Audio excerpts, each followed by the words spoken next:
This is from the website thewaythetruthandthelife.net. Donald from Russia, aloha. Welcome to the show. What's on your mind? Hello, Michael. Well, boy, a number of things. First of all, what got my attention that I'm calling was your difficulty last Thursday, discouragement. Yes. And I share that discouragement. So it's not sympathy, it's empathy. You're not alone. Yeah, I got a lot of emails saying exactly the same thing. And, it's the difference. The corporate media people, they're there because they get paid and a lot of money. And they don't care about what they're reporting on. They're disconnected emotionally. They see the pictures, they read the words, and then it's out of their mind, and they go home and they're happy.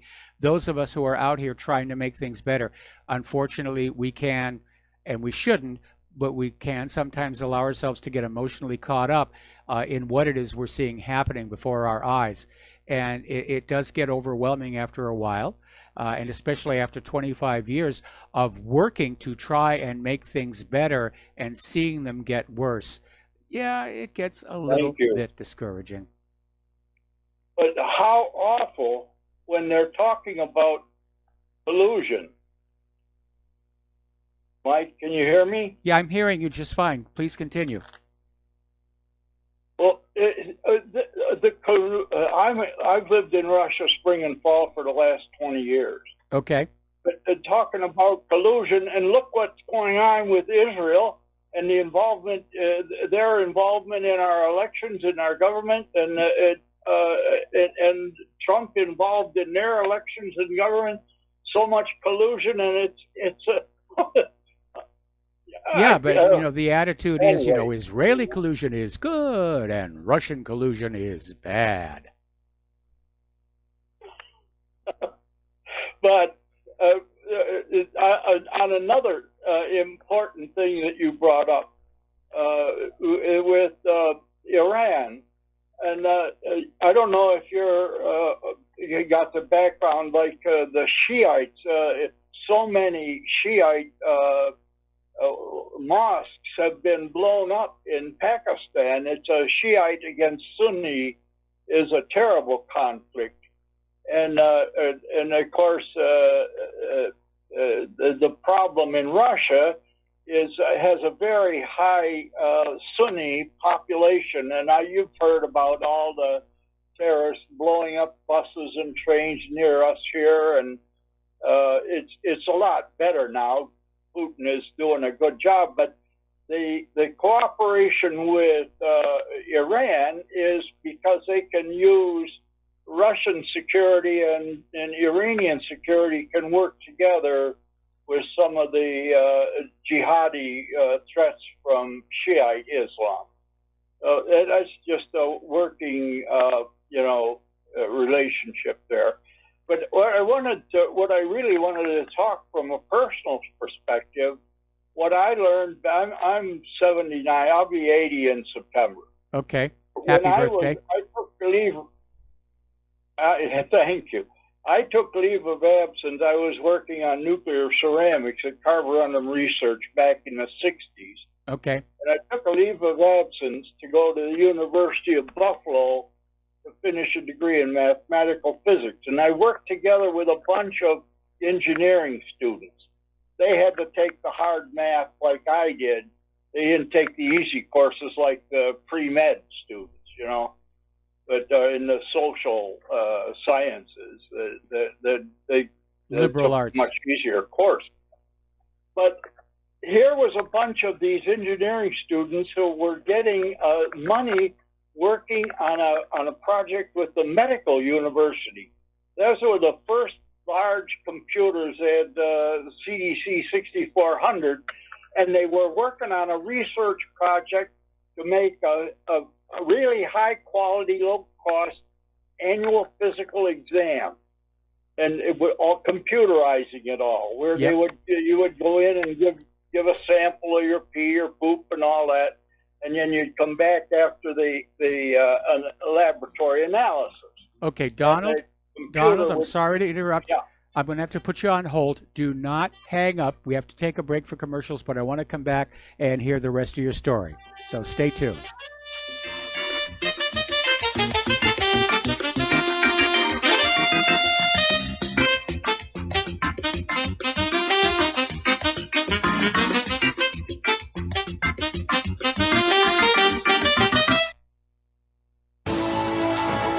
You are tuned in to the Republic Broadcasting Network. Visit our website by going to republicbroadcasting.org.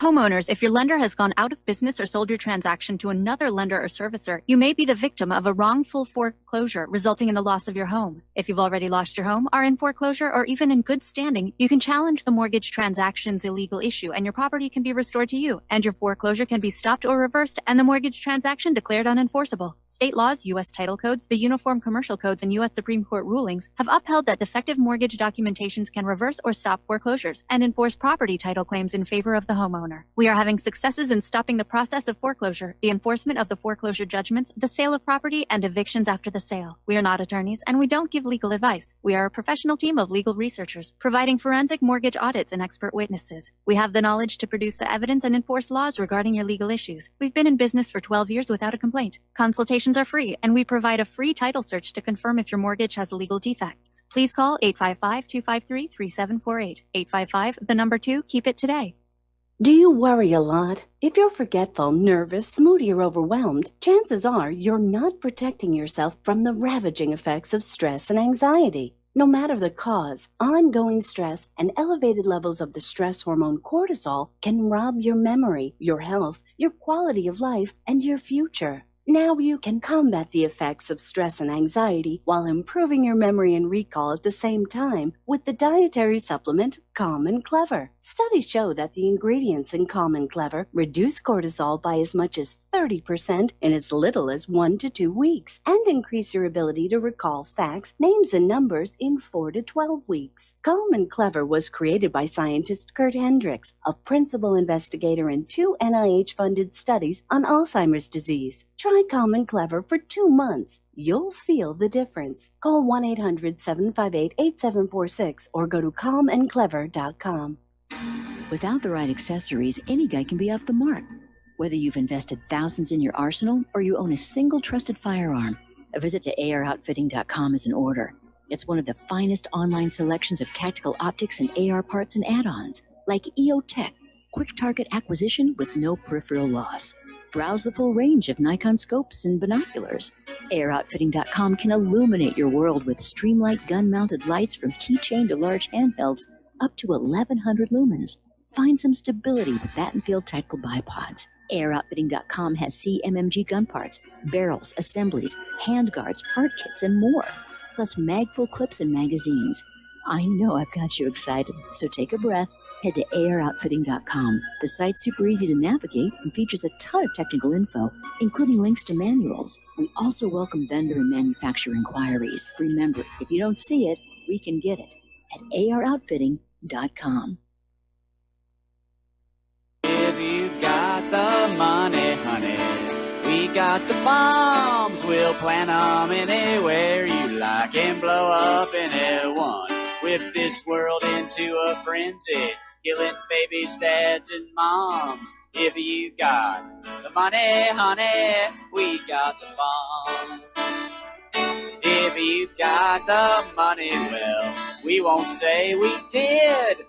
And aloha, America. Welcome back to our show. We're talking with Donald from Russia, and Donald was talking about early development of computerized medical testing systems. And of course, the systems they have today are rather amazing, but they don't really do the diagnosis because the doctors don't want to lose their nice cushy jobs to the machine. In any event, I'd be very concerned considering the software errors that we have seen in some of those systems. Right now, medical errors are the third leading cause of death in the United States, and I wonder how many of those are because of faulty software. Anyway, Donald, so coming back up to the present day, what is it that you wanted to share with us? Well, these engineering students that had an assistantship on this project were we would work together and at the library. One day they were so discouraged they had lost their job, and it was because the only place they needed a doctor was to read the printout. The printout would say what the probability of any disease, what to take, what it conflicts with, all that. But the AMA shut it down, and they lost their job. And that's when I learned why, when I in the late 40s, the doctor would come to the house where I grew up in New York, yes, in a country farm town. And here I learned that the AMA had got political control over the class sizes of our universities. Yeah. And I learned, like, Trump is cooperating with them now, with the AMA. You can taxpayers have to pay for if a veteran wants to go to a private doctor. They have to let them go now. The AMA has done a terrible job on the veterans hospitals. Nobody seems to know that, but they'll let they only get something like $200,000, $180,000 a year salary. They don't want any American doctor doing that. I had a Muslim woman from Pakistan as my doctor.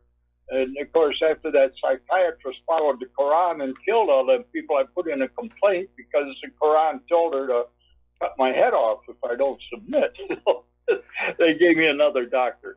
Well, I understand how that works. The last time I had a regular, GP, my doctor, she was from Russia as well.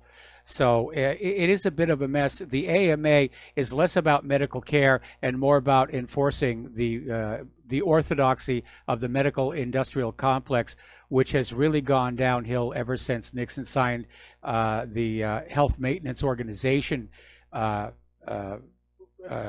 bill as a favor to his friends over at Kaiser. And of course, the Veterans Affairs has never been very good about taking good care of our wounded veterans. It's a scandal. And every once in a while, the corporate media will make a big deal about how the paperwork is still not computerized and veterans are having to wait months for treatment. And it really is a huge mess. And yeah, I remember a time when you were sick or wounded, you went right to the doctor, you were taken care of. That was it. I remember one time when my father was ill, the doctor made a house call. And it worked very smoothly. Today, it's just so messed up and mired with paperwork and regulation. When Claire suffered her back injury, it's about 14 months ago. It's been 15 months. When she suffered a fracture in her back, it was 3 months before we could get anybody to take a look at her and see what the heck was going on. So for 3 months, it was just, keeping her still, keeping her comfortable, using as much OTC pain medication as we could. She really suffered because of the deficiencies of our medical system. And, we're in a medical group. We have Medicare. We have a supplemental. We have all the bases covered. And it was still 3 months before she could get seen for a critical back injury. And I'm very unhappy about that. As a matter of fact, Claire, unfortunately, is having to go back to the doctors today. I think the long delay in being seen by a doctor has resulted in chronic damage that would have been avoided had she been seen in a more timely manner. One other part of that, my mother, back in the 90s, there was an insurance company in Florida there was one in New York for a short period of time that had doctors on salary. I don't know if you heard about that. I think it was Aetna in Florida that had the I think program. So, yes. The AMA got that shut down, but they were saving so much money by having their doctors on salary that my mother didn't have to pay the copay. And the AMA shut that down. Yep. It's a crime against humanity. Hillary actually was, when Bill was the president, she was working to confront the AMA. And in a way, Obama was working to confront it, not straightforward, but undermine it to get everybody insurance, and then they go after the doctors because they're charging so much. But well, at any rate, thank you very much. They are, but part of that is because of the high cost of malpractice insurance, and it is a mess. There's no question about it. Anyway, listen, Donald, spasiba for the phone call. The lawyers are making money, and the pharmacists. Okay, well, Donald, I got to let you go. The phone lines are really filling up, and thank you very much for the phone call. I think this is the first time I've ever gotten a phone call from Russia, and I'm just so glad you weren't KGB or something like that. Before we go back to the phones here, a little bit of a comment. I did get an email of complaint because I was talking about the opioid crisis in this country and talking about the pharmaceutical corporations who are incentivizing doctors, the doctors who write the prescriptions.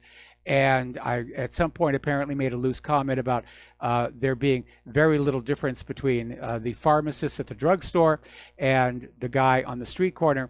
And I got an email from a pharmacist who works at a drugstore who was very insulted and said, look, we just filled the prescriptions. They are only following our orders. The problem is the pharmaceutical corporations who are pushing these products, who are incentivizing the doctors to write prescriptions for things that patients may not really need. More about that later in the show. And so to all the pharmacists out there, I apologize. You are just part of the pipeline, but there is a problem. Okay, back to the phones here. Tonight's show is entitled Christian Zionism, Tracing the Lines of a Warmongering Heresy. As I'm about to talk about a subject that is very controversial, and some of you have probably already screamed or fallen on the floor or something just hearing me introduce the name of it, I want to be very clear, and I want to make some distinctions and make some very clear statements that neither the title nor any of the things I'm going to say in here get misunderstood. And in order to do that, I really need to be I really need to go from something of a little script here so that people don't get misapprehensions. There are multitudinous landmines one might step in any point of this discussion. I want to approach it, although there's going to be some history here, quite a bit of history. I'm going to approach it primarily as a theological issue, which it is. It's a theological issue that has current, very real world, very geopolitical, very military ramifications. As the title suggests, it's not just left in the realm of theory, but world peace is actually not only threatened, but undermined and in some ways destroyed by this ideology. But it begins as a heresy. It's a Christian heresy. So I'm not really talking about Judaism here. I'm talking about a Christian heresy. So the show is going to be deeply critical at a fundamental theological level of Christian Zionism. Christian Zionism as such is a Christian heresy within Protestant circles. Unfortunately, it's been imported into the thinking of many Catholics. It's not in itself Jewish. In fact, as we'll see, Protestant Zionism is much older than Jewish Zionism. Not every Zionist is a Jew, and not every Jew is a Zionist. Let me say that again. Not every Zionist is a Jew, and not every Jew is a Zionist. That's just a factual statement. Nobody could disprove that because I could point to real living people who are Zionists and not Jews, and I can point to real people who are Jews and not Zionists. In fact, I can point to real people who are Jews who are very, very, very anti-Zionist. To be anti-Zionist is not to be anti-Semitic. And an anti-Zionist is one who is opposed to the hostile and bloody takeover of Palestine by European Ashkenazim, a process that killed and disenfranchised numerous Palestinian Arabs, both Christian and Muslim. Ashkenazim, of course, being a certain type of ethnic Jew from Europe, generally of Polish or German descent. Further, to be anti-Zionist is to oppose the continued expansion of the State of Israel at the expense of the rights of the Palestinian people, both Christian and Arab, and to oppose the unqualified and unquestioning financial and military support that the United States of America lends to this project of an ever-expanding State of Israel, which has dictated a bellicose American foreign policy in the Middle East. That policy is responsible for our constant military meddling that has destabilized the entire region, has harmed the Christian populations of Iraq and Syria, and has made our nation hated in the region. In fact, the case may be made that this foreign policy is anti-American inasmuch as it has made us vulnerable to terrorist attacks in retribution for what we have done to these people's homelands. Just to give one example. Now for the collusion with Israel and America. Good morning, everyone. Good morning, everyone. On behalf of the U.S. House of Representatives, is it a privilege for me to join so many friends to celebrate the unbreakable and unshakable bonds between the United States and Israel. Thank you, Mort Friedman and Howard Corr, for your leadership of AIPAC and your lifelong commitment to a strong U.S.-Israel relationship. We are joined this week by leaders on both sides of the aisle, on both sides of the Capitol, because support for Israel in America is bipartisan and bicameral, relentlessly bipartisan. We are all here connected for good, united in our shared mission to advance peace, prosperity, and progress in the Middle East, in America, and around the world. I understand there's so many new people here for the first time. Let us recognize the future leaders of our nation and of the U.S.-Israel relationship, the many students and young people who are here today.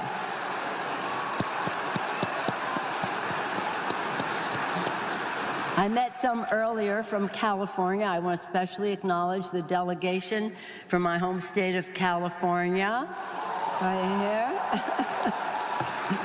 Let me also acknowledge the delegation from Maryland, being from Maryland. Teaching hate in a Jewish school. מי מאמין שבית המקדש ייבנה בשנים הקרובות? מה יש שם עכשיו על בית המקדש? אז מה יקרה עם המסגד? יישבר? אם מכן פגש בשנה האחרונה ילד ערבי? איפה פגשת ילד ערבי? ליד הכותל. דיברת איתו? לא, הוא דחף אותי, אבל לא עלה. ומה קורה כשאתם רואים ילד ערבי? מה אתם מרגישים? פשוט זעם. זעם? מה קורה כשאתם פוגשים ילד חילוני? למה אתה מרחם עליו שלא לומד חרדי? מה הוא מפסיד? הוא לא הולך לדעת חרדי. כשאתם חושבים על ירושלים בעוד 10 שנים, כולם חרדים? לא כולם חרדים, ערבים חלק חרדים. כולם יהודים, ויש גם ערבים שהם עבדים. כי המשיח, הבנתי, כן, מה אתה אומר? שמלחמה כל הערבים ימותו, וחלק מהם יהיו עבדים.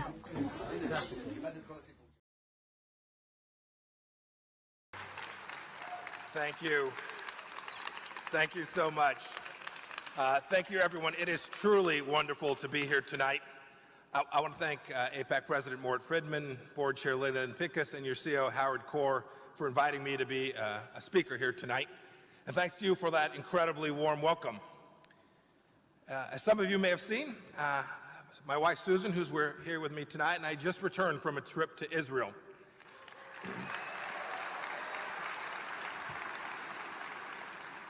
And we made a little news. You know, I've been to Israel many times, but it was the first time I had the privilege to visit our new embassy in the eternal capital of the Jewish people and the Jewish state in Jerusalem.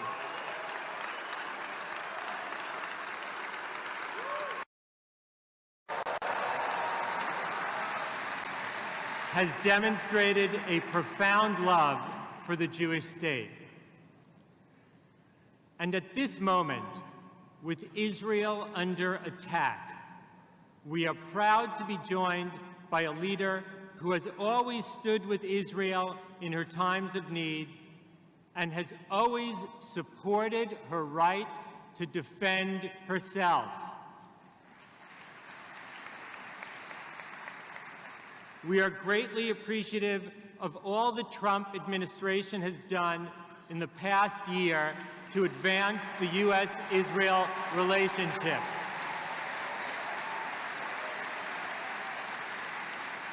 America has toughened sanctions on Hamas and Hezbollah. America has defended Israel from outrageous assaults at the UN. UN Ambassador Nikki Haley defended Israel's violations of international law. America has pulled out of the flawed Iran nuclear deal and responded to Iran's aggression with sweeping sanctions. After 70 years, America has moved our embassy to Jerusalem, the eternal capital of Israel.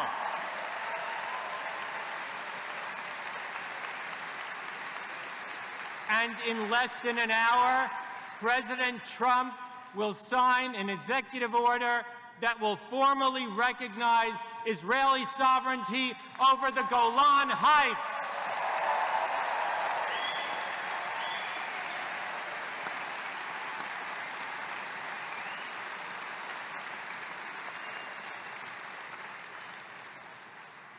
Mr. Vice President, on behalf of AIPAC and its leadership, let me say thank you.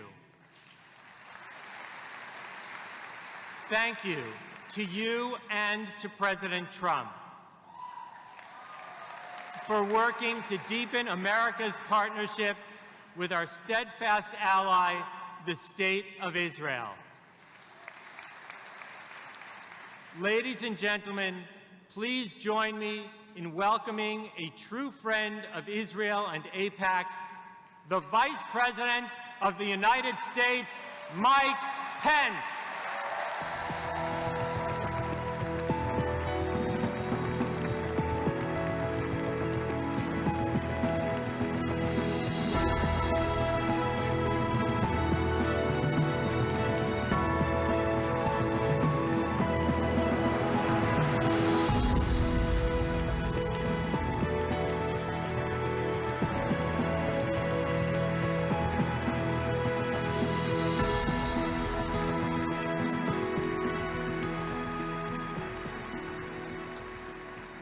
Well, hello, AIPAC. Thank you for that warm welcome. What an amazing turnout. And how about a round of applause for the great AIPAC team that put this extraordinary 2019 policy conference together, AIPAC President Mort Friedman and my good friend Howard Kaur.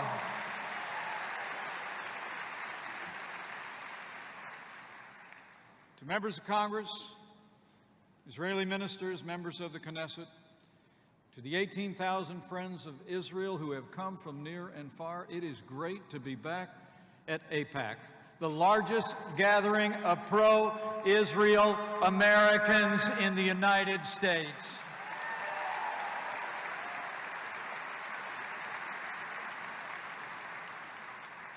And speaking of pro-Israel Americans, allow me to bring greetings from a friend of mine, and someone history has already proven to be the greatest friend of the Jewish people and the state of Israel ever to sit in the Oval Office of the White House. I bring greetings from the 45th President of the United States of America, President Donald Trump.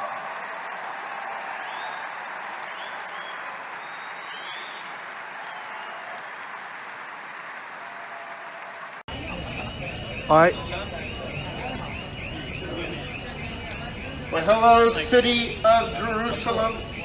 My name is Jacob Yaakov. I come out here to share with you about Yeshua, the one true Messiah, and I'm not talking about Catholic Yeshua. I'm not talking about a Jesus that is as an idol. I'm talking about the Jesus that resurrected. And that resurrected 500 witnesses saw him. The same Jesus that has died, Yeshua that has died on the cross and has resurrected from the dead. That he never saw death. That God was pleased for him, was pleased by him. That God sent his only Son in the likeness of sinful flesh and condemned sin in the flesh.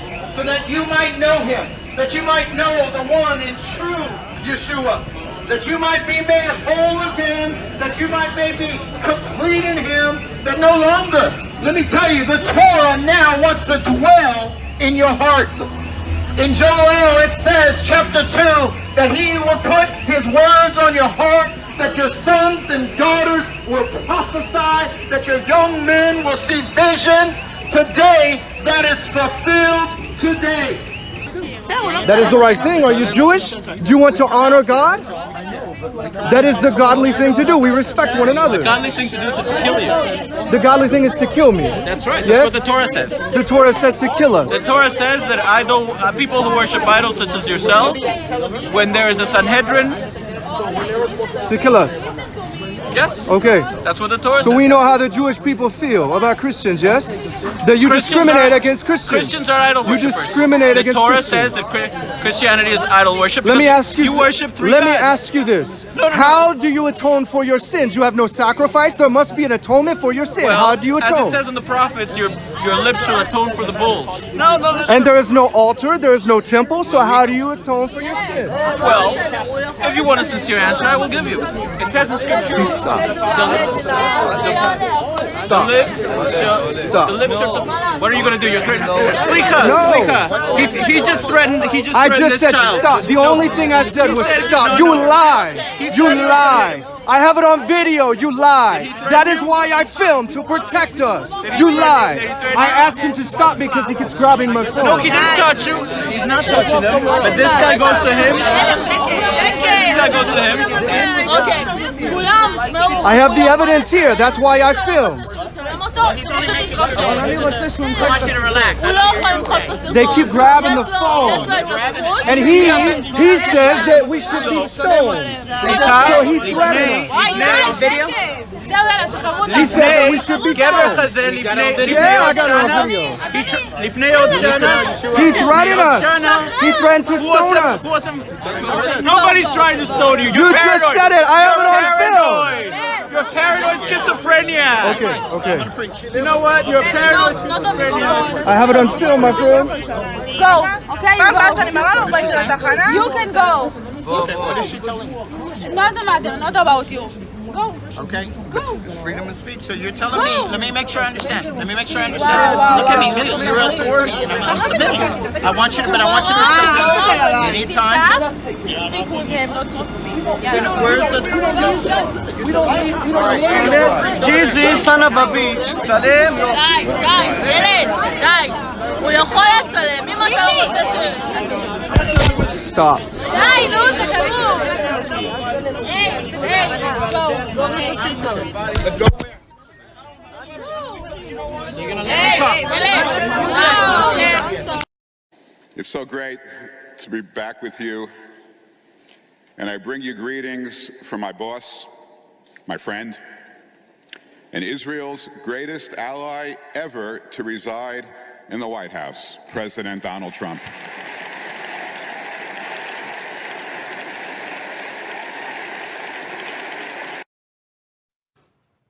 Question: why are Christian TV ministries promoting Kabbalah mysticism? Stay tuned. We're going to talk about it on today's edition of True News. Appearing on the Jim Baker Show, Skywatch TV host and author Tom Horn presented his new book, In the Rabbis, Donald Trump, and the Top Secret Plan to Build the Third Temple. Mr. Horn writes about the president's connection to the rabbis and a behind-the-scenes scheme to erect the Third Temple. Let's watch. A member of the Faith Council, I won't tell you who, they asked me not to be identified, but you know them, sent me an email, and then we got on the phone and we talked, and they said, you got to know something. You're a publisher, maybe you would write something about this, but there was a meeting today here in Washington. It involved 2 rabbis, Donald Trump, Jared Kushner, and a couple of the Faith Council. They didn't tell me who those were, Christians. And they said, you got to know that the rabbis are in President Trump's ear. And they are telling him that when the time is right, and they might have gave him this first coin, but they said when the time is right, you will have to make proclamation in support of the building of the third temple. And in fact, so much so, they said, that the success of your presidency depends on you following this Cyrus-like path. Now, that was over a year ago. Now, that show was actually recorded back on April 9th. That was Election Day in Israel, and it was broadcast yesterday. We're going to talk a lot more about this subject later on in our panel discussion, Kerry. All right, Doc, looking forward to that. Here's a question. Have Kabbalist rabbis bent the ear of President Trump in their bid to build a third temple? Well, stay with us. We're going to talk about it today, Kerry. Can't wait for that, Doc. But first, let's take a break.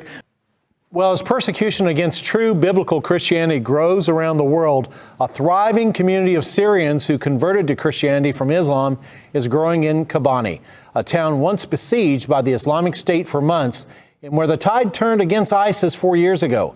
Emily Wither reports. Much has changed in this Syrian town on the Turkish border. Once besieged by Islamic State, the tide turned against the militants 4 years ago, and their presence has had a curious effect on the local community, with a group of Syrians converting from Islam to Christianity. This was one of the region's minority faiths that Islamic State hoped to eradicate. With the opening of the town's first evangelical church last year, their numbers are now growing in Kobani. Maxin Ahmed lost an arm in an explosion in the town. He fled to Turkey for medical treatment, and it was there he decided to convert from Islam. I became a Christian in Turkey. I've been a Christian for 4 years. It's because of my friends who were there with me every day that I became Christian. They showed me the ways of Jesus. Worshippers say the experience of war and the onslaught of a Sunni extremist group claiming to fight for Islam has pushed many people towards Christianity. The church's pastor says many people have found a new and loving community amongst the congregation. Most had become atheist or agnostic, having lost their faith in religion and God during the war. But critics eye the new converts with suspicion, accusing them of seeking personal gain, such as financial help from Christian organizations working in the region. They also worry about future tension with Muslims in a country marred in recent years by sectarian and ethnic conflict. This was not the lasting legacy Islamic State had planned, as a persecuted minority flourishes in this tiny corner of the Middle East. Wow, very inspirational, Yes. Doc. What's this story about Kabbalist rabbis whispering in the ear of President Trump? Well, we've got some amazing things to discuss today. By the way, I think a lot of Christians know Passover begins tomorrow night at sundown, and early Christians observed Passover. It was observed by the early church for many, many centuries. In fact, Polycarp wrote to the Bishop of Rome about Passover. The one change was what was served in the Passover meal. Because as the Christians kept Passover, the meal changed. And the meal became bread and wine. And so the Passover supper, the Lord's Supper, the Passover meal became the Lord's Supper. Right. But they continued to keep Passover. And so there was a controversy for many centuries. The Western Church in Rome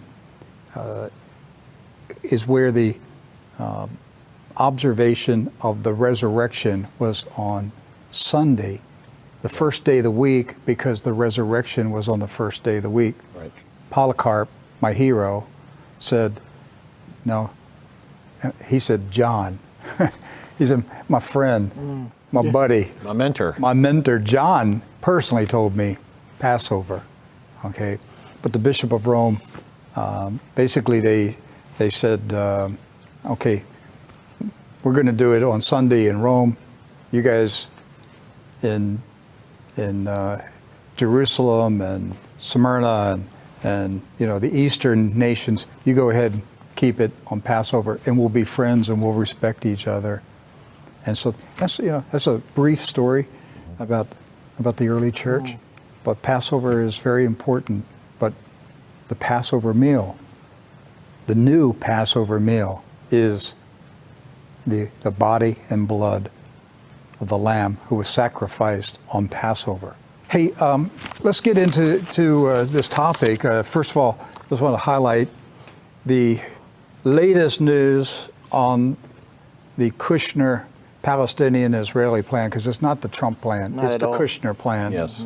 I mean, by their own admission, President Trump has not even seen the plan that has his name on it. But it's now going to be unveiled in June.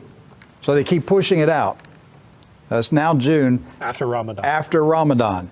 We were told after the Israeli elections. Well, that happened a week or two ago. Now it's after Ramadan. And we were kind of getting some hints it might have been on, May 21st, on the anniversary of Israel. Yeah, and the Palestinians said today, one of the Palestinian leaders said, Mr. Kushner, we're not interested in a Ramadan gift from you. All right. You just keep it. We're not interested because they know what's coming. There's nothing in it for them. Israeli Prime Minister Benjamin Netanyahu, listen to this. He will not take any moves to follow up on his election pledge to Israeli voters to impose sovereignty over Judea and Samaria. That's the West Bank and Gaza. You give Bible names, so it's holy. Before the U.S. peace plan is released, according to Israel's UN ambassador today. So they're not going to make that move. But listen, this is all part of the plan. Right. This is part of the plan. Grabbing control, legal. I mean, they have military control. This now becomes, hey, institutionalized. It's institutionalized. There's nothing to talk about anymore. All the maps of the world, they have to be changed. No longer does it say occupied territory. It has to say Israeli land. So he's saying, I'm not going to make a move to fulfill my campaign promise on the West Bank and Gaza until Jared Kushner has time to unveil his plan. This is a White House proclamation. Office of the Press Secretary today. Now, this is number 16? Yes. Okay.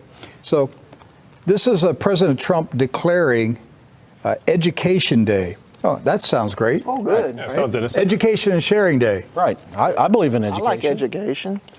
All right, so why are we talking about this? Well, it says, who honor is this Education Day based on? Who are they honoring with Education Day? Well, buried inside the very seemingly neutral proclamation was this line: on this day, we recognize Rabbi Menachem Mendel Schneerson, the Lubavitcher Rebbe, whose very name signifies a spirit of comfort and compassion and a commitment to the betterment of America and the world. What they did here is they included basically an honoring, and they tied the day, which is a day that every president, President Trump actually celebrated last year too, the Education Day for support, both for not just teachers, but anyone doing education. They've now tied it to this Chabad Lubavitch leader. What is the connection between a Chabad Lubavitch rabbi and education in America? Well, where's the connection? Is it the Noahide laws? The Noahide laws have been in past, and this is a big Are we about to be educated about Noahide laws? I would assume that's the next step. Well, they mentioned actually later in the statement that the education that Rabbi Schneerson believed in is the transmission of knowledge that is integral to the formation of character. So yes, if we talk about one of the core components, that Chabad Lubavitch push, which is 7 Noahide laws, that would be something that's included in that education. There's a photo that goes with this that looks, I think every president has a photo with a bunch of Chabad Lubavitch rabbis around them. I mean, we can go back to the 80s, even before that, and you'll see a similar photo. So yeah, this is there you go. So this photo was actually taken last year, March 27th, 2018. And there's President Trump meeting with Chabad Lubavitch rabbis. And this is a White House photo, yet it's not actually on. There's no video of it on the White House archive and no photo included on the White House website. This is only available on Chabad.org. Do you know, the other day, and I guess that event that just happened, which was a repeat of that's 2018. That's 1 year ago. Yep. But a lot of Jewish newspapers raised a question this week: why were only Chabad Lubavitch and ultra-Orthodox rabbis invited into the Oval Office? Right. And so a lot of Jews were asking, why was our synagogue denomination not invited? Why were we excluded? And the White House doesn't have an answer for it. Well, I can tell you the answer, because Ivanka and Jared didn't want you there. That's right. That's right. The reason, and that is just Chabad Lubavitch right there. Right. That's no other sanction or a faction of Judaism. All right, so it's like this. The only Christians that get invited into the Oval Office to be with the president are Christian Zionists, because Johnny Moore is the gatekeeper. Pre-vetted. Yes, you have to be vetted, but Johnny Moore, that you are a card-carrying Christian Zionist Darbyite with a Schofield Bible. All right, that's the only way you can get into the White House. And so if you're a Jew, the only way you can get into the White House as a rabbi is that you have to be part of Ivanka and Jared's Kabbalah gang. Now, that's really what you got here. You're exactly right. You got the Kabbalah wing of Judaism and the Christian Zionist wing of Christianity. Right. And those are the only two groups that are invited in. Yes. Because most reporters are ignorant about religion. Right.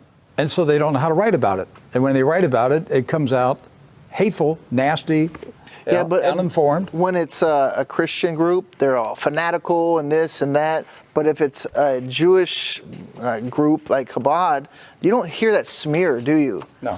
That doesn't get part of, but they're religious and the same zeal as Christians, right? But they don't get that moniker put on them. Yeah, but if you dig into who Rabbi Schneerson was, oh my. Well, look. All right. Now, he died years ago. Yes. They expect him to. Or did he? Well, the Chabad Lubavitchers, including Ivanka and Jared Kushner, they think he's coming back to life because he's the Messiah. That sounds like some QAnon stuff right there. No, but it's the truth. No, that's how they look he's at it. Buried. What is it? New York, New Jersey, Queens. Well, we talked about the no-hide laws, right? Messiah's coming from Queens, so Jesus' tomb is empty. Yes. His tomb is empty. He only stayed in there a couple days. Schneerson's been in there for years.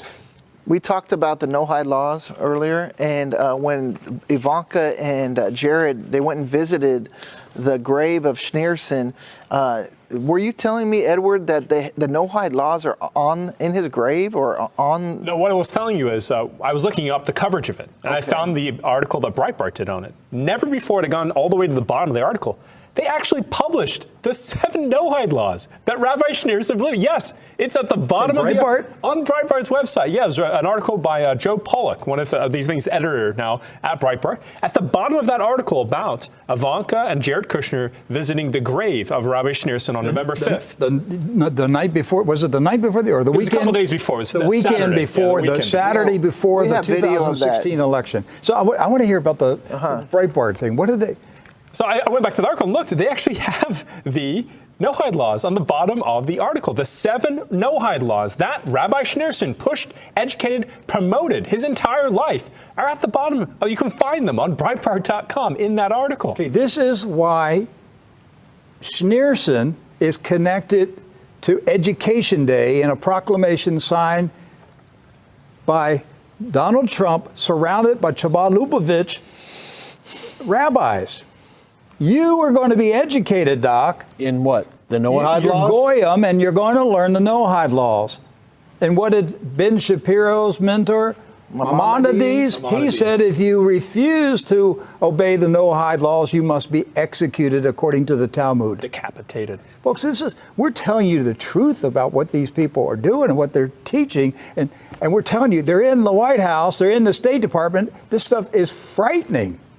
You know, the other part to the Breitbart article, real quick, is that reportedly Ivanka and Jared were credited as maybe saving the president's life at that rally that had happened the week before that event. Remember, it was in Reno, where President Trump had to be hurried off the stage, and we were texting each other, oh my goodness, what is happening? Well, in that article, Breitbart is quoting an individual saying that they are crediting Ivanka and Jared Kushner's, their prayers through Rabbi Schneerson to saving President Trump's life. So this has been going on for about 3 years now, if not, of that whispering about the protections that come from this doctrine. So Ivanka and Jared Kushner pray to this dead Rabbi Schneerson, whom President Trump honored twice now with a proclamation. This is weird. This is really weird. Okay, so if President Trump signed a proclamation for Education Day and it was dedicated to a Muslim cleric who is a zealot for imposing Sharia law on everybody. That's a good example. Would you be concerned? Would Americans be concerned? Would they be saying, Mr. Trump, what are you doing here? What does this Sharia law have to do with education? You want us to be educated in Sharia law? Well, first of all, it'd be on every media outlet out there. Everybody would know about it. Right. And then, of course, the reaction to every sane American would be, are you out of your mind? What are you doing? So if he was surrounded in the White House. If he was surrounded by Islamic clerics who are zealots at the most far extreme edge of Islam, and they are determined to impose Sharia law on the entire world, and they believe that anybody who refuses to submit to Sharia law should be executed. Now, doesn't that sound like ISIS? Okay, so if those clerics were around President Trump in the Oval Office and he signed a proclamation and he honored their chief dead cleric, whom they believe is a Messiah who's coming back to life, would that be on CNN and CBS News? Everywhere. Everywhere. 24-hour loop. Then you have his daughter. What if she was going to his grave and praying to him? And his son-in-law was one of the. Since high school, in the club. Oh yeah, he made sure he was at all the Chabads and at Harvard. And what they do is they have these Chabad houses everywhere. They become like the Chatham houses. Exactly. For this group. Well, remember that one speech that Alan Dershowitz gave, where he said it's our goal to have a Chabad chapter on every college campus in America. To do what? To educate your children. Yes. When you send them to college in the ways of the Kabbalah mysticism. Yes. That's what they're doing. Okay, now, I'm going to go to still number 15. This was an article by the Daily Beast. It was published back in February 9. And the headline, a Christian group is building a movement that could destabilize Jerusalem's most explosive holy site. Here I am agreeing with the Daily Beast. Uh-oh. This is amazing. Welcome to topsy-turvy world, Rick. You know, if the Daily Beast would call me, I could help them with a lot of this stuff. I could save you a lot of time in research. All right, so they're absolutely right. I agree with the Daily Beast. This story is absolutely right. This Christian group is called Cry for Zion. Right. And you pointed out to me, they were connected with the David's Tent movement in Washington. Yes. So they are recruiting Christians around the world to be mobilized for the support of the building of a third temple. It's a Christian Zionist group. And this is a statement I found to be really interesting. It's John, I guess, Enarson. I guess the way he says it. Yeah, go ahead. Public Relations Director for Cry for Zion. He said, it is the most Jewish, talking about the Temple Mount. Right. He said, it's the most Jewish site in the entire country. He said it is the key to sovereignty. Now here's the kicker. If Israel doesn't have legitimacy or rights to the Temple Mount, why, logically, should they have rights to Tel Aviv, Beersheba, or anywhere else? Doc, explain why that is an amazing, shocking statement. The reason why is because what they're doing is they're equating the right to a third temple to the right of Israel to exist. You're going to hear a lot of things. In fact, you've already started hearing it over the past several months about Israel's right to exist, the right to exist, right to exist. Well, we've pretty much agreed that Israel is there and they exist. But now they're going to equate the third temple with Israel's right to exist. And if you deny the third temple, then therefore you're also denying Israel's right to exist. And they define that as Zionism. And we remember back That's to right. AIPAC, Yes. that's their key. definition Yes. of Zionism. And not only that, but the Temple Mount. He's saying if they don't have the Temple Mount, then we have no Israel. There is no Israel. There's no legitimate Israel. Therefore, we can have the land, but we're not legitimate until we have the Temple Mount. So they are not really Israel until they have the temple. Now, this sounds like a political issue, right? That advocating for, again, that this temple needs to be built or that it's akin to Tel Aviv and other places in Israel. Has Cry for Zion registered as a foreign agent, as an agency working for another government? Because the things that these groups advocate for. I mean, if you think about this in any other parallel, you would expect them to be registered as a political organization. Well, they're doing political work for Israel as a religious organization. All right, so they avoid registration. But they're still a lobbyist for foreign power. Well, that's how they blend Zionism with religion, and it becomes one. It becomes a hybrid. But if you ask the members of Cry for Zion, Rick, if you ask them this question, why do we need a third temple? Why do we need one? Well, the Christian Zionists say that they got several answers. They say that the temple has to be built so that animal sacrifices will start again.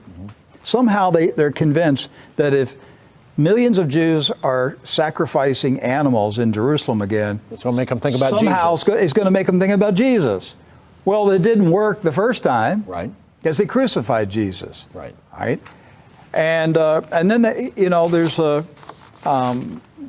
belief that that the Antichrist has to go sit in the temple. Right. So you got these Christian Zionists who say we have to build the temple because the Antichrist has to go into the temple. Right, because Jesus can't come until the Antichrist comes, is what they're saying, right? But all of that is based on a flawed theology that was created by John Nelson Darby, who did seances in Ireland. I mean, all these guys, there's always a mystical, secret knowledge, occult connection to them in Christian Zionism. Think about the logic. You're building the Antichrist, which son of perdition, but what is user vernacular? The Antichrist who will come to kill and destroy so we can bring in Jesus. But you want to help him out. You want to get that going and help him out so he can kill and destroy the earth. Here's the problem that a lot of Christians are deceived on. Any attempt to control God, any attempt to control God is idolatry. Of course. Basically what groups like this are saying is Jesus cannot return until we build something for him. I've heard that before. Yes. You understand what that is? That means we control the timeline. It's us. Yeah. We control it. Building the Tower of Babel. That is no different than taking a rock and carving a face on it and starting bowing down to it. There's no difference. None. You are trying to control God. Yes. You're saying that God cannot do this until I do this. God is not a deity. Or if you got have, it, Doc. if you That's have exactly what they're If teaching. you have some secret knowledge, validifies all of that need. Oh, see, and it's got to be secret knowledge, well, it's too. Of course secret, yeah. Only you and I know this. But you don't have the special decoder ring, but some rabbis do. Yeah, but you could write a book about the secret knowledge, and you could go on Christian TV and sell millions of dollars. But you have to have that secret decoder. You have decoder. to have the secret knowledge. It's insane to think that before the election, and they had this planned out. This is probably going into the beginning of the election. Jared Kushner was a major part of President Trump's campaign starting in 2015. The thing is, a lot of people don't know Kabbalah. A lot of people do not know this term. I don't even know how to pronounce it. I don't know Madonna knows it. She just had Kabbalah Shabbat. That's right. A lot of celebrities are into Kabbalah. Yeah. But they don't know they see that, right? Kabbalah, they saw the bands they wear, those red little Kabbalah strings. They do not. Michael Cohen, President Trump's attorney. Yeah. Yes, he wore them in front of Congress. When he had the testimony, he was wearing his Kabbalah red band. Yeah. And he was telling everybody, I'm a Kabbalist. The thing I got people that power. Yes. All right. But they don't know the people behind it, these Talmudic rabbis. What is Kabbalah, right? They think it's innocent. They think it's New Age, it's prayer, it's good. They don't know really who and what is behind it. That's right. But it's wicked. It's wicked. So let's go into. Well, I'll even dare to say those who do know it's wicked ignore the fact that it is, and say, well, they're right about these things. Their prophecies come true. When they do the numbers, when they do their prophecies, they happen. And so they, insist that there's power in it. Well, should a pastor bring in a witch doctor? Should a pastor bring in a fortune teller? No. A palm reader? Because sometimes they're right. We're going to show you some pretty shocking things. And these are people that I used to associate with, and I had to break fellowship with them because they were just going deeper and deeper into apostasy. I can't let them have this platform of TruNews to promote that which I know is contrary to the Word of God. Right. And that's where I came. So let's start with, I think we ought to start here with number 19. Okay. So this is the shocker. What it is, they're giving a recap of what they've heard, and actually what's in Tom Horn's new book. And he said that he's had secret conversations with individuals who've been present in the room while President Trump and rabbis have been influencing foreign policy and even telling the president. Influencing foreign policy. Yes. Decisions for Israel, and even going as far as telling President Trump the success of your presidency depends on you supporting the Third Temple when the time comes. Let's watch this, and then we really need to comment on it, Rick. Okay, let's watch. A member of the Faiths Council, I won't tell you who, they asked me not to be identified, but you know them, sent me an email, and then we got on the phone and we talked. And they said, you got to know something. You're a publisher, maybe you would write something about this, but there was a meeting today here in Washington. It involved two rabbis, Donald Trump, Jared Kushner, and a couple of the Faith Council. They didn't tell me who those were, Christians. And they said, you got to know that the rabbis are in President Trump's ear. And they are telling him that when the time is right, and they might have gave him this first coin, but they said when the time is right, you will have to make proclamation in support of the building of the Third Temple. And in fact, so much so, they said, that the success of your presidency depends on you following this Cyrus-like path. Okay, now, that alone is shocking right there. But let me do a little lead up to it. Prior to this, they were talking about the temple coins that had been distributed by the Sanhedrin, the new Sanhedrin. Right, and these are the ones with President Trump's engraved image on the coin, along with King Cyrus on there. Yes, and then the temple on the other side. And the money that they generate from the sale of the coins goes to the temple fund to build the Third Temple. So that was the setup to all of this. And that right there was enough because Mr. Horn went through a brochure that comes with it that spelled out what the purpose of the coin was and everything. So that's the lead up to this. And then they go through this conversation. Shocking that it's even being said. And it was leaked to Tom Horn, Mr. Horn, for the purpose of it being broadcast. Now, this didn't happen this week, this conversation. Yes, right. Mr. Horn explains this actually happened, I guess, last year. And then he put it in his book. But the gist of the conversation is that there are evangelical leaders and Jewish rabbis that are speaking to President Trump and basically saying, if you want to have a successful presidency, basically saying if you want to be president again, you have to at some point make a proclamation that you support the Third Temple.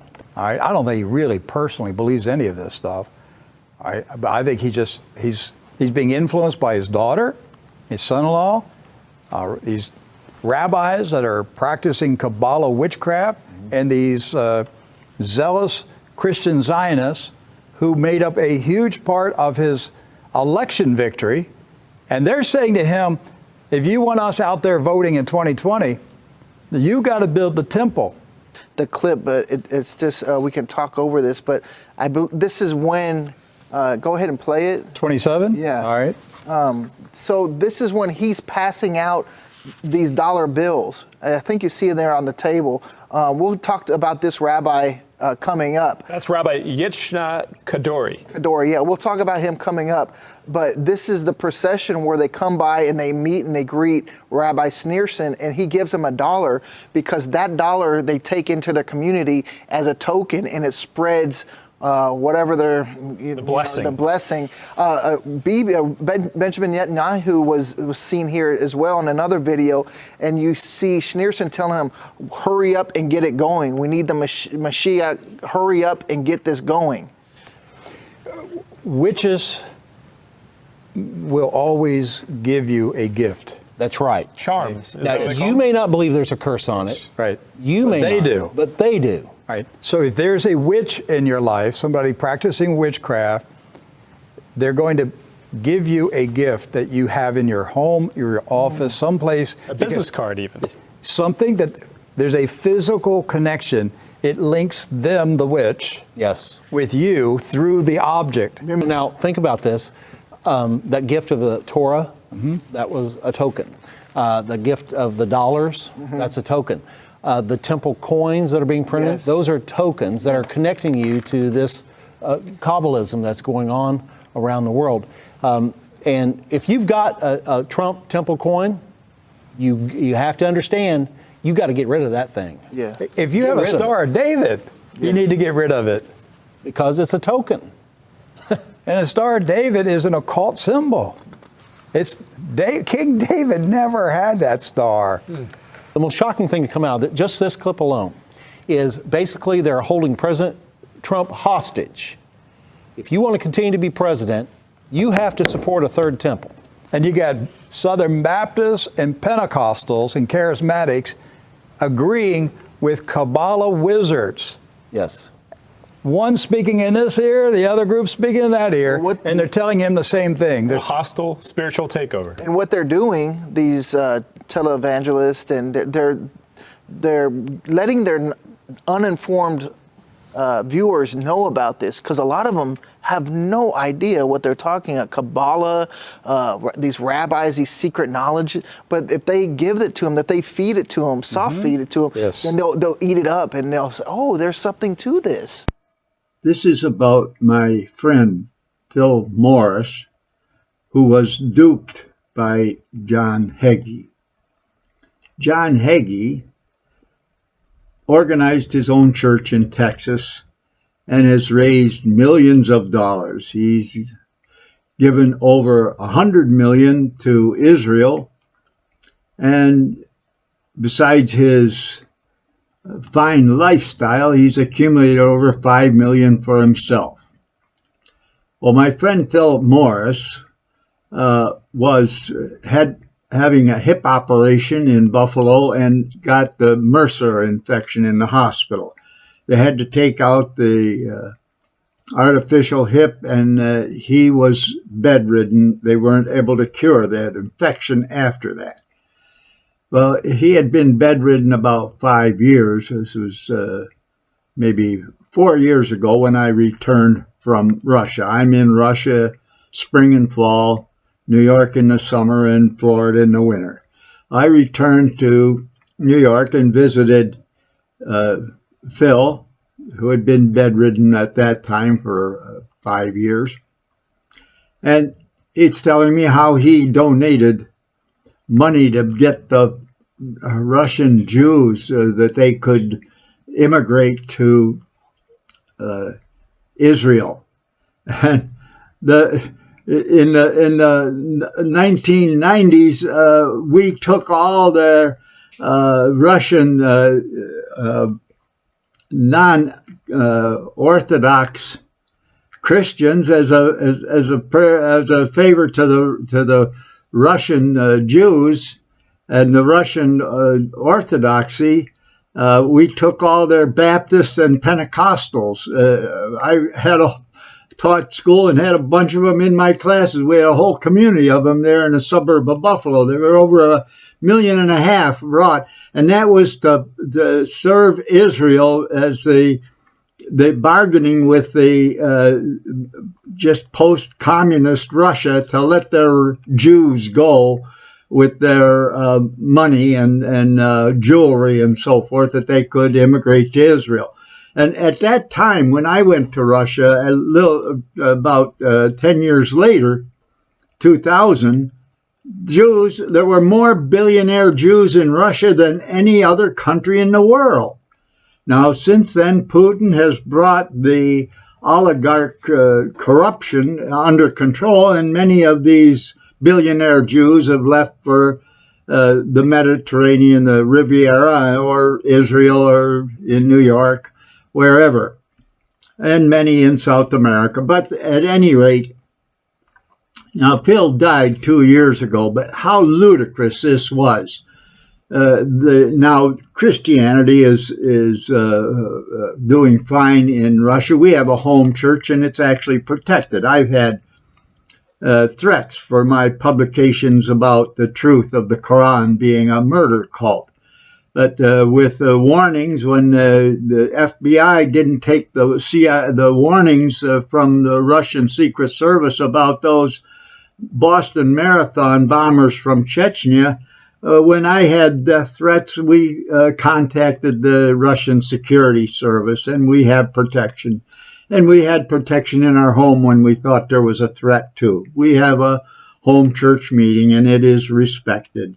They're trying to rebuild the family and rebuild Christianity here. They're just against the false things like the Jehovah's Witnesses. At any rate, that's my part here.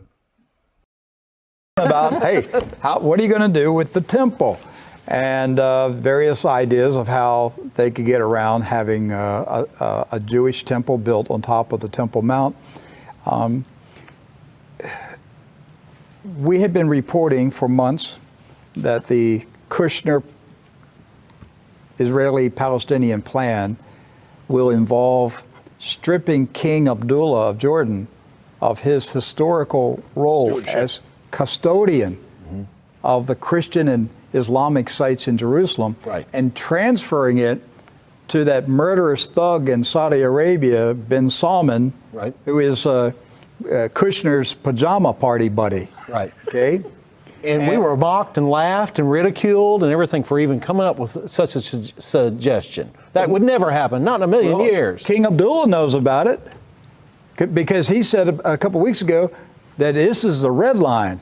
And we all knew what he meant when he said this is the red line. He was saying, if you strip my power over Jerusalem, well, he didn't say what he's going to do. My king. He really doesn't have a lot that he can do. Is he going to go to war with the United States and Israel and Saudi Arabia? Well, he might have information, because Jordan was used in conjunction with the arming operation for the terrorists in Syria. Timber Sycamore, the CIA operation that's now been declassified. Yeah, but I don't think he's going to mess with them. So I want to go to number 20. Right. Let's play this clip. Is this from the Jim Baker Show? Yeah, it is. All right. That's correct. So Jim's guests are Tom Horn, Carl Gallups, and Rabbi Zev, is it Porat? Porat. Porat. I don't know who this guy is, but we'll see what they've got to say. They're all excited about the third temple. Watch this.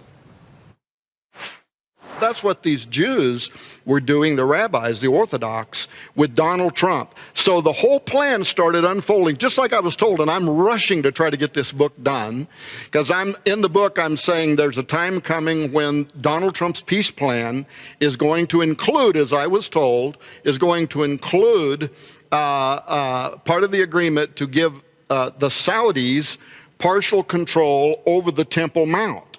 Now, the reason they would do that is like a step one to start putting the Temple Mount, the control of it, away from the Jordanians and the Waqf and the Islamic extremist groups, so that you get the more kind of secular Muslims who don't care what you want to build on the Temple Mount. They're all about oil and money and riches and all that. And that was an intentional thing. So here goes the prince out there. He says the Jews have a right to their land. Right after that, he meets with a whole group of evangelical Christians. And he goes on record, Saudi Arabia has got to lighten up and get more involved in supporting Christian causes and Jewish causes and all that. But then the journalist Khashoggi was murdered. Yeah. And our CIA directly connected the Crown Prince with the murder of Khashoggi. Oh. And that was why the peace plan got delayed in being presented, because some of the original language with turning support over to the Saudis. But I think they're still going to do it. And by the way, so does Jordan and so does the Waqf. And that's the reason why recently they invited Palestinians to join control over the Temple Mount. And they even said publicly, I don't know if they were reading my headlines, my book, or if they just knew this information was being leaked. Wow. Right? But so there is a plan in place, and it's going to happen. Donald Trump isn't like the last dozen presidents we had that said Jerusalem ought to be identified and then never do nothing. Yeah. Right? He did what he said. He said Jerusalem is the eternal capital of Israel. The Christian Zionists are going to sleepwalk. Oh, they're not even going to. This is going to walk into the Antichrist system. They're walking right into it. They have no discernment at all. None. None. They have no discernment. They're walking right into the beast system.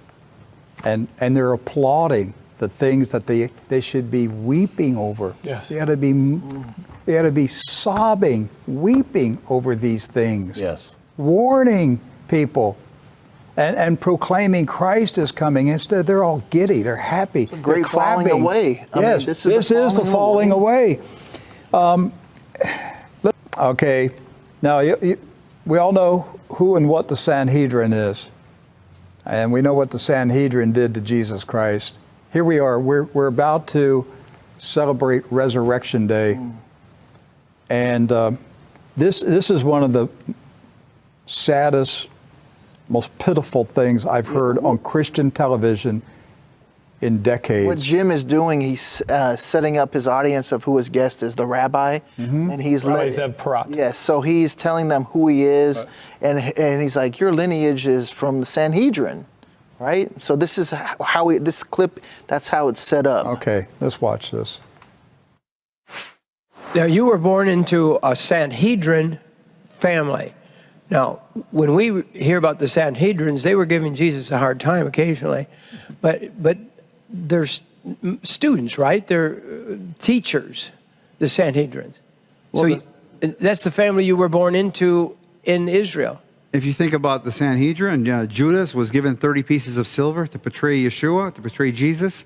Those are the Sanhedrin, the high priest. They give Jesus a hard time occasionally, Rick. Occasionally. Well, one time in particular. Jim Bakker said this. This is at Resurrection Weekend. That show went out, yesterday? Yes.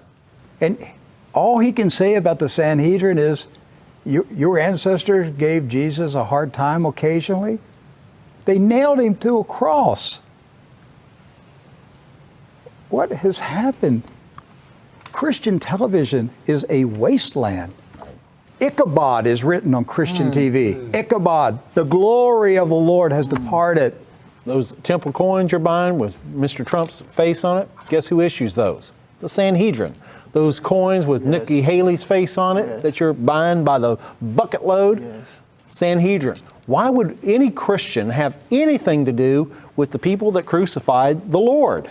Because by name.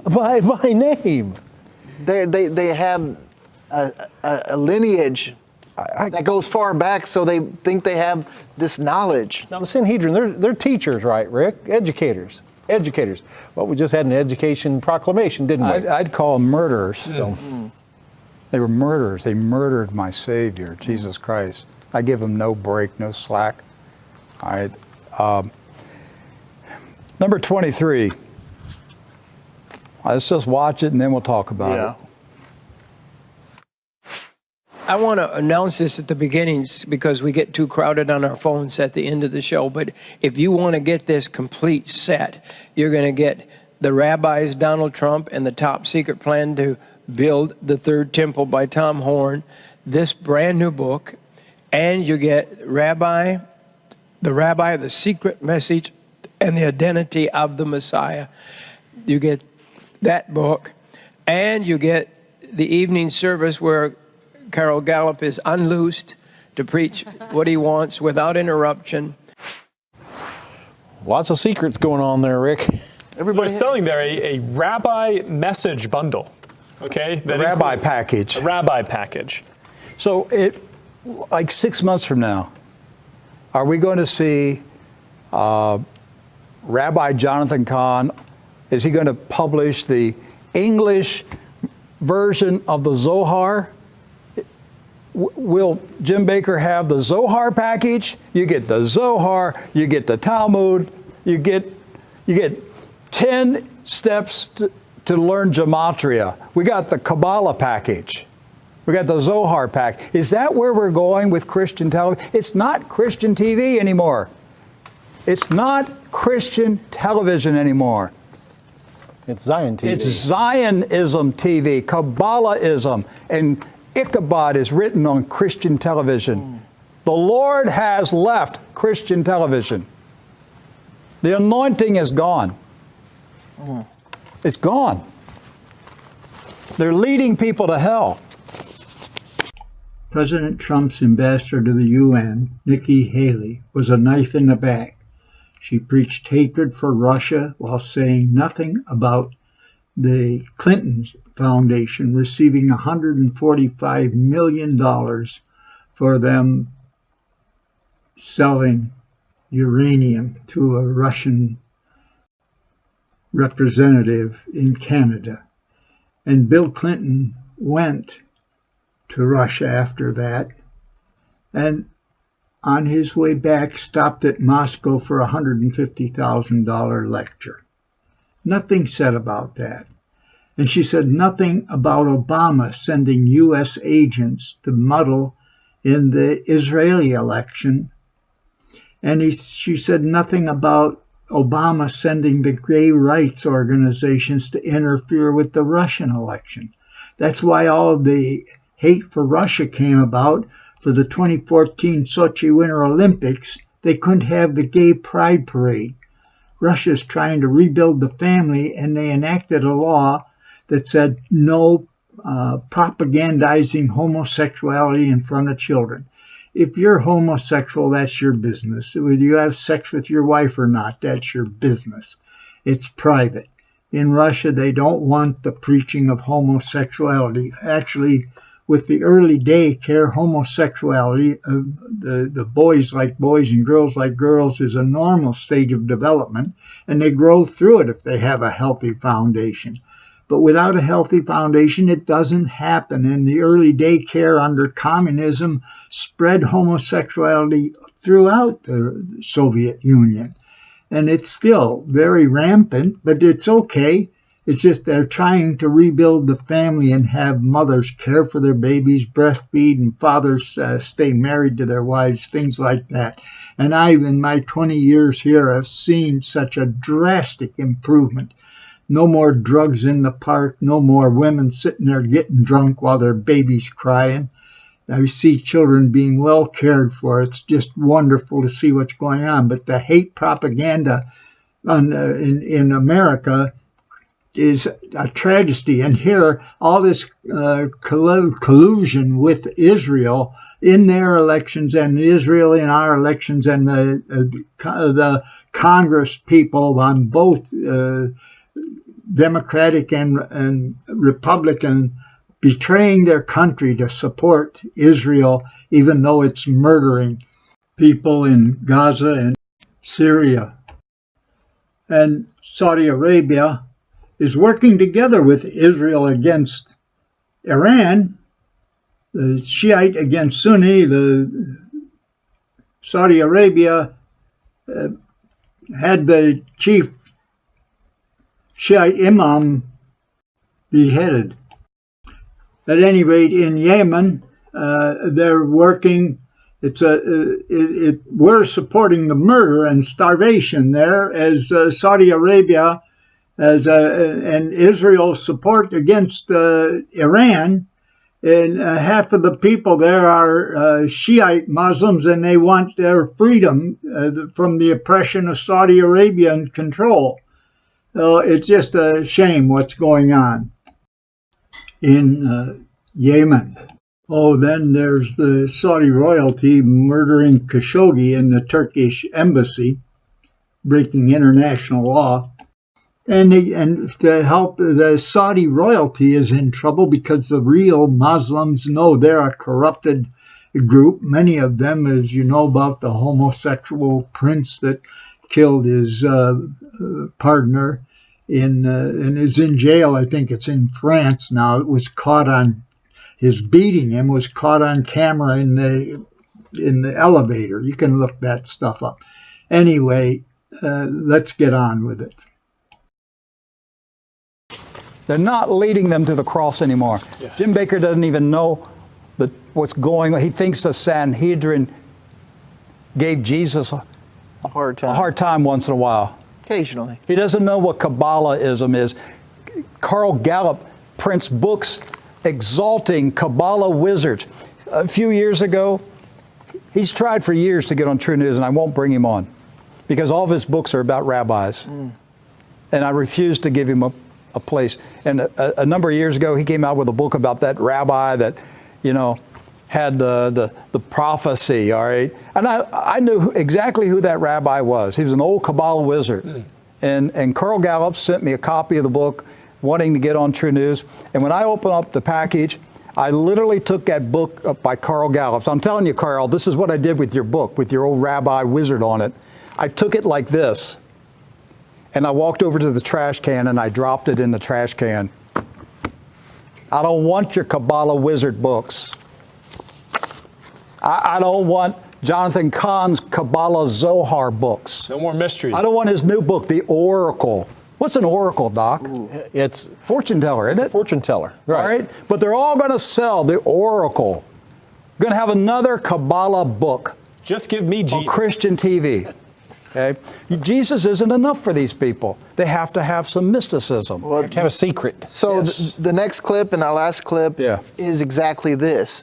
And Jim tries to bring out Kabbalah, but he doesn't even know how to say the word. Because he doesn't know what Kabbalah is. He doesn't, but he's got him on the show. But he's up promoting there propagating this theology to these people in his audience, expecting him to be a leader of the faith that they believe in, and they're looking to him for biblical knowledge, right? That's what he's a pastor. And he is spewing out this, and he doesn't even know it. He doesn't even know how to say the word. So what clip is this? This 25 is our last one. Just go ahead and run this. Okay. Now, Kabbalah, am I saying that right? Kabbalah? Close, yeah. Kabbalah. What part does this have, Rabbi? Well, first of all, he was, Yitzhak Kaduri, Rabbi Yitzhak Kaduri was a Kabbalah rabbi. And people like to ask, what, God revealed the name of Jesus to a Kabbalah rabbi? Let's explain what a Kabbalah rabbi is. Kabbalah rabbi means it's a rabbi that has the secret messages of the Bible. He has a secret authority. Kabbalah, the word Kabbalah just means to receive or to see. But as they always teach, they teach that only the big rabbis, the top rabbis, have the authority to receive and to give it to the nation, kind of like the high priest. And he was the Kabbalah rabbi. Now, interestingly, Kabbalah is not something that is taught in Judaism in all sectors. We have denominations, but for some reason, because he was the top rabbi of Israel, everybody listened to him. All the rabbis took him as the top authority, and that's exactly why God used him. Yes. Used him because nobody can debunk anything he says because he's the top authority. Until today, if you go to public schools in Israel, I'm not talking about Orthodox schools, I'm talking about secular schools in Israel. If you want to pass the examinations, you're going to have to answer what Rabbi Yitzchak Kaduri said, what Rabbi Radak said, and what Rabbi Rashi said. Those are the three rabbis, three main commentaries that people have to answer their test. If they say that Rabbi Kaduri's note was not real, they have to change everything in Israel. They have to take all his teachings out of Israel. That's impossible. Now, what he did is very Jewish and very biblical, what he did even. I don't even tie it with Kabbalah, because if we even look at the story of Esther, we know that the story of Esther, people say that the name of God is not in the story of Esther. But if you look at when Esther went to the banquet and she invited the king, and she said, Esther 5, and she said, if it pleases the king, invite Haman to the banquet today. If you look at the Hebrew and the acrostic language, it says Yavo Hamelech veHaman Hayom, which spells the name Yahweh, Yud He Vav He, the great Yahweh. He was right there. Yeah. So it's something very biblical and very Jewish what he did. It's not surprising. Yeah. If you take the first letter of First those letter of four each words one, it spells in that verse in Esther 5. Esther 5. It's an acrostic, and you look at the first letters, and it spells Yahweh. Well, if I had a bag of Scrabble letters and dumped them out on the table enough times, I'd spell the word spaghetti too. Eventually. That doesn't It's make any gematria. sense. That's It's gematria. numerology, what he just did there. Stop watching Christian television because it's not Christian anymore. Christian television is leading people to hell. They've lost their way. All of them. They've lost their way. What started out decades ago as a great work to use television to preach the gospel has turned into a sad, sorry, pitiful mess of apostasy. And if you're one of them watching this stuff, I would tell you run from it.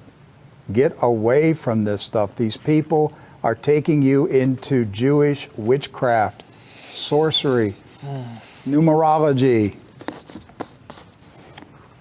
Get rid of your temple coins. And get rid of your temple coins. All right. That's the state of the religious elite in America. Listen,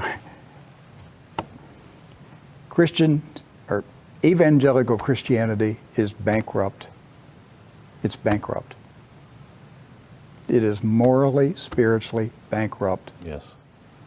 And Ichabod is written on its doors, and it has become as corrupt as what the Catholic Church was 500 years ago when Luther nailed his thesis on the door. It's become that corrupt. The Catholic Church had become so corrupt that Luther, a Catholic priest, couldn't take it anymore. And that act unleashed a Reformation that lasted for hundreds of years. But now the Reformation has become apostate. You know, it's funny you mentioned Luther, Rick, because today is the anniversary of Martin Luther appearing before the Diet of Worms, where he's basically called on the carpet by the Catholic Church, and where he's called to defend where he is, defining Scripture only, sola scriptura, for his walk of faith. I mean, this is the anniversary, April 18th. Today. Yeah. April 18th. I didn't even realize that. Yep, today is the day. And he, I don't know if we've got that card of Martin Luther ready, but he said these words before the Diet of Worms that day, and that is, unless I am convinced by Scripture and plain reason, I do not accept the authority of the popes and councils, for they have contradicted each other. My conscience is captive to the Word of God. I cannot and I will not recant anything, for to go against the conscience is neither right nor safe. God help me. Amen. The Word of God only. We don't need all this other stuff. We need the Word of God. You know, Doc, we don't know how much time we have until the Lord comes back, but Bible-believing, Jesus-loving Christians need to flee from evangelical churches. Yes. They've become apostate. I don't know where they go. Okay? Look, when they left the Catholic Church 500 years ago, they had no place to go. All right? That's how a movement started. All right? But it was so corrupt, people couldn't take it anymore. Yes. And that's the way I feel now about American evangelical Christianity. It's corrupt, it's apostate, and it makes me want to vomit. It is as corrupt today as the Catholic Church was in Luther's day. That's right. And the church called him on the carpet, and he had to defend his faith, the faith that every Protestant denomination is built on. The man hid for 2 years in a castle because they were going to kill him. Yes. The religious leaders were going to kill Luther for what he said. I may be in hiding for the next 2 years from the evangelical Christians because they are the Sanhedrin of America. But you'll never compromise. But they're in bed now with the Sanhedrin of Israel, aren't they? Think about that. That's gone full circle. All right, that's it for today. We love you. Appreciate your prayers and your support. There's nothing like True News anywhere. You're not going to find it. You're not going to find it on TBN. Not going to find it on Daystar. Not going to find it on any Christian TV channel. This is here. One and only True News. We speak our mind as the Lord tells us what to say, and we do it in the fear of God and not the fear of men. Yes. Amen. And we trust Him to protect us and to provide for us. God bless you. We'll see you tomorrow. God bless you. It is April 24th, 2019. As I'm making this video in my Russian home, I've been working on it for 2 days, but two very important points before I end up with a clip about our home church and the rooms we have for the servants that give up all and go 2 by 2. The two topics are home churches, and the other one is the Muslim Foundation for the Conquistadors and what's going on in South America. The home church that's in the Bible, of people getting together and each have a prayer, a testimony. But those home churches have always existed and end up corrupted, but people read the Bible. There's a good record about this from about 200 years after Christ, when the Goths came down and into Ukraine, and they enslaved. They actually went in to Rome, but withdrew. They didn't have the troops to dominate after they had made their way through. But they enslaved some Christians, and their Gothic Bible he made, and it helped the Goths go on with the home church. But there was a professor in Turkey that discovered the old records from about 200 years after Christ that were being written from Rome to the person in charge for the Roman Emperor about the Christian churches. And then later on, when the Roman authority converted to Catholicism, they were punishing the home church Christians for believing that there was only one God rather than a triune God. But that was called the Arian heresy. A bishop, that at first it was okay, and then they had a couple hundred years later another meeting and declared it a heresy. But the home churches are a matter of record of this writing between the Roman authorities and the authorities in what's now Turkey. Of course, Turkey didn't exist then. That was the land of the seven churches, and the murderous Turkmen invaded. killing and enslaving the women. That's where the word slave comes from the Slavs that the Tartars had killed all the men and taken the young women and sold them. This was later on into the Turkish Caliphate after Turkey had invaded. And then they read or heard about the Quran, where they could have a God that would justify them killing people that didn't submit, that they converted to Islam. That's a background. You can look up the details. I'm not trying to be precise here. I'm just in general background and rather than reading from a text. But that morphed, that home church morphed over into the Alps, and there's parts of it that's actually the foundation of things like the Amish and other groups. But the thing is, this home church process is what was discovered by the people that founded the Alcoholics Anonymous and this drug rehab program, where people sit around and they all give a testimony and they work to support one another and become more like a family. And I've known people in AA that they cared for each other better than I see grandparents cared for by their relatives. But at any rate, we get together and we study the Bible and have a discussion normally on Wednesday night of the book of the Bible that we're studying for that season. And on Sunday, we get together and have sing a hymn. Everybody gives a testimony, and we sing another hymn, and we have a prayer, and we have the prayer before the testimony. Everyone takes a turn in their prayer.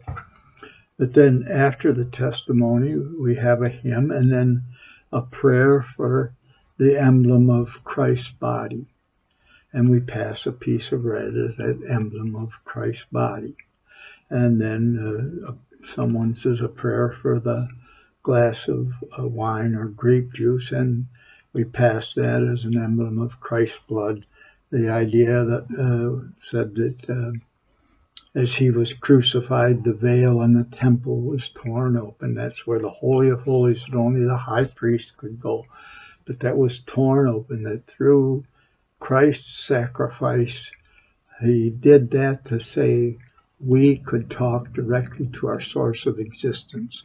And that is the definition of God, our source of existence. In him we live and move and have our being. It's pretty simple, and there's nothing outside of God. And God is eternal. And God's laws don't change. We can learn them and either be a contributor to a more healthy society, or we can be a sick part. But that's where you can go. Get together with other people that have that loving spirit of a child or a nice puppy or kitty or something. That getting together out of a caring and respecting one another. It's individual sovereignty, but caring for one another because of choice and building those relationships.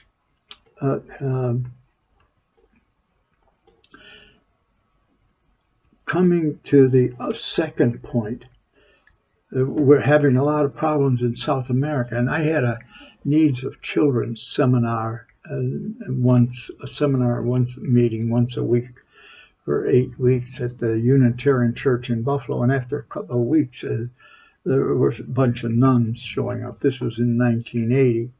You could find it on my website, The Way, the Truth, and the Life. But at any rate, and I think I put a video on YouTube on it too. A bunch of Catholic nuns showed up, and I didn't understand. And then I come to find out they were interested in children, and they had heard about my first speaker was Dr. Don Thomas, the Erie County Commissioner of Health.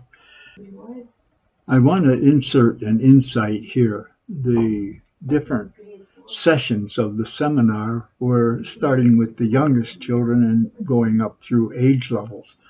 And when Dr. Don Thomas spoke, the first speaker, it was on children being born to unwed mothers, and that there was money available for them to get their own apartments, and all this became quite a problem for public health because the children were neglected. I know this from after school detention with girls that had their own apartments already, and children, their conversation while they were in detention, that's an after school period for punishment that the teachers had to take their turns monitoring. But these girls with their babies and no fathers that had their own places, all they were talking about was their parties that they were having and their boyfriends. The point is, when Dr. Thomas, the first speaker, spoke, it was on these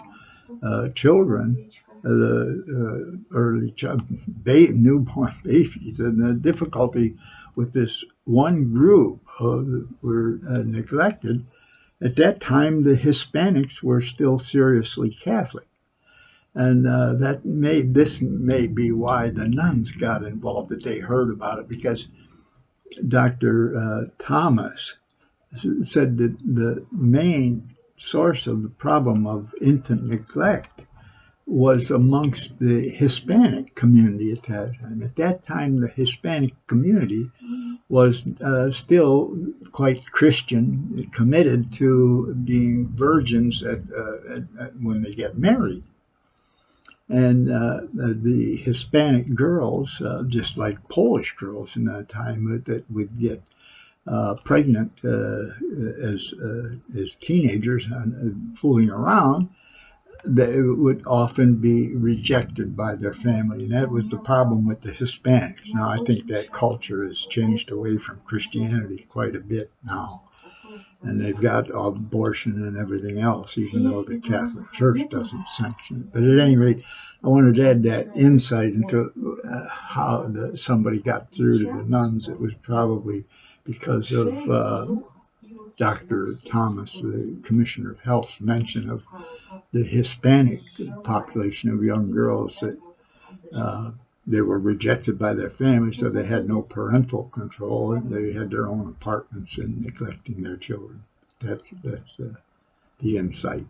And then I had a number of professors, and the one where children with psychiatric problems were a reference for Erie County from the school systems, and Dr. Donaferio from the Western New York Child and Adolescent Psychiatric Clinic, some wonderful insights into what was going on.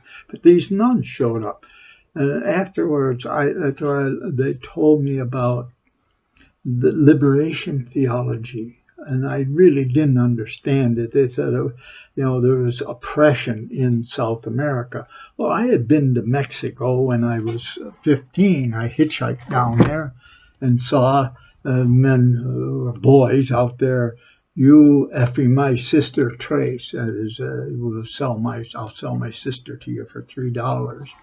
But and then with friends in El Salvador and throughout South America from my university days, and then I went twice to visit my friend Alexis Trocha. He was ended up a professor of physics at the Asuncion, Paraguay.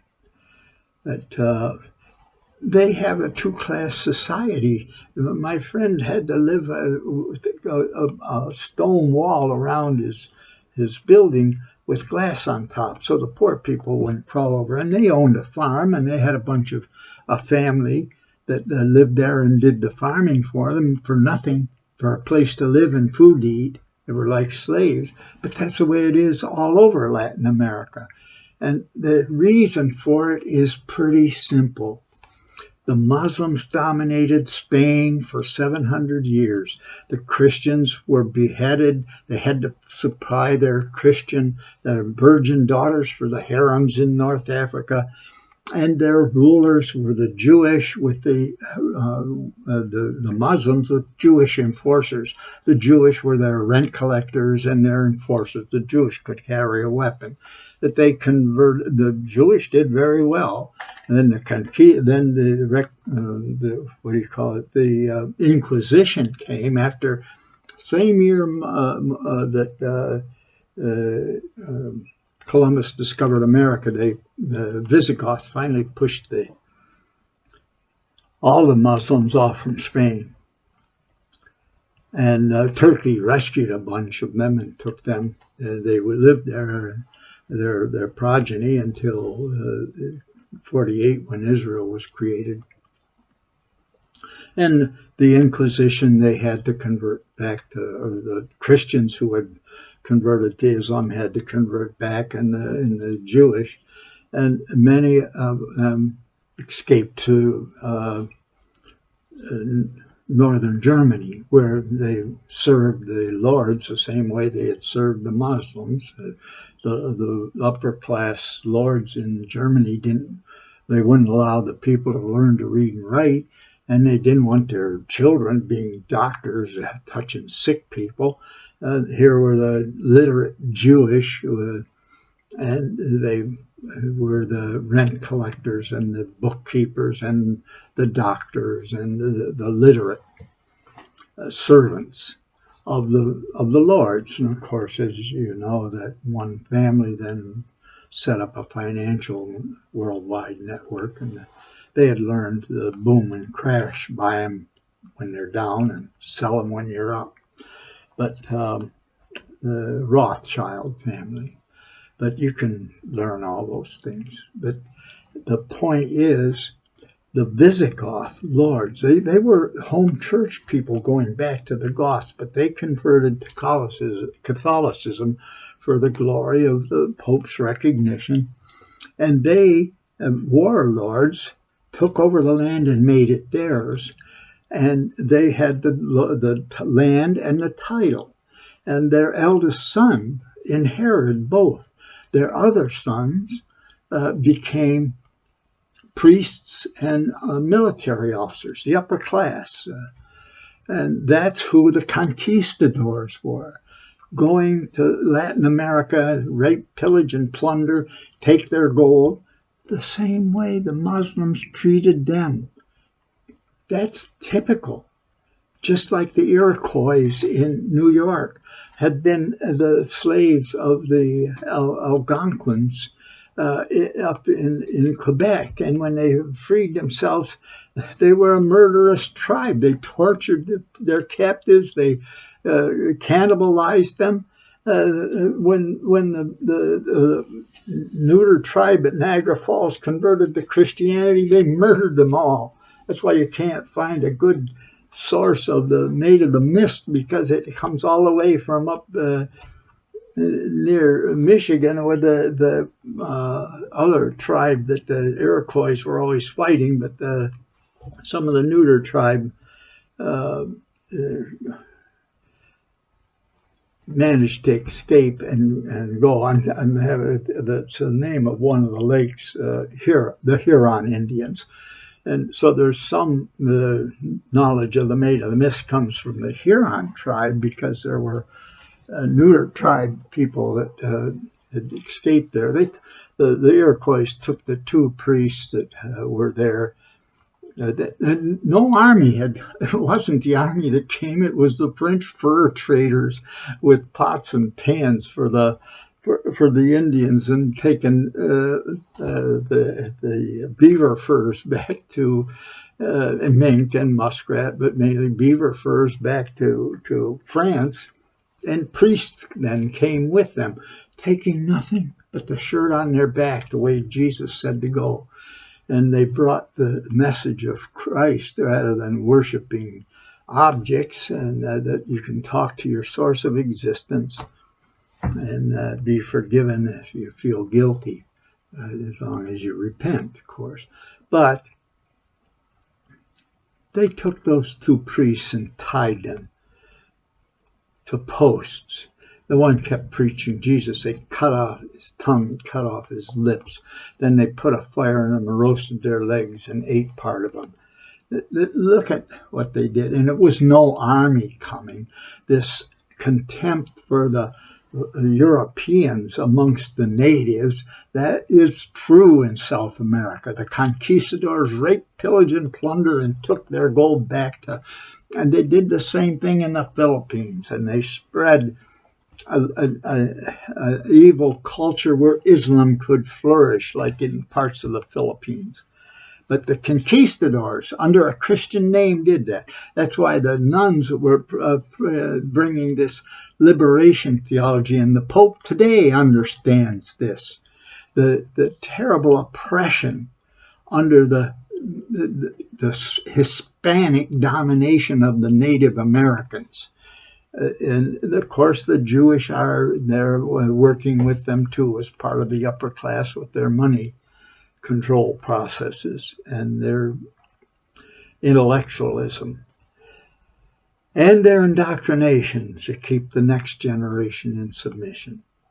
So those are my two stories. I thank you for the opportunity to speak to you. May the Lord be with you. This is the ending message. This is the website, The Way, the Truth, and the Life. These are the guest rooms in our 3 homes, New York, Florida, and Russia. They are prepared for those messengers that Jesus prayed for in Luke chapter 10. And he gave them the instructions. Reading from Luke chapter 10, verse 1. After these things the Lord appointed 70 other also, and sent them 2 by 2 before his face into every city and place whither he himself would come.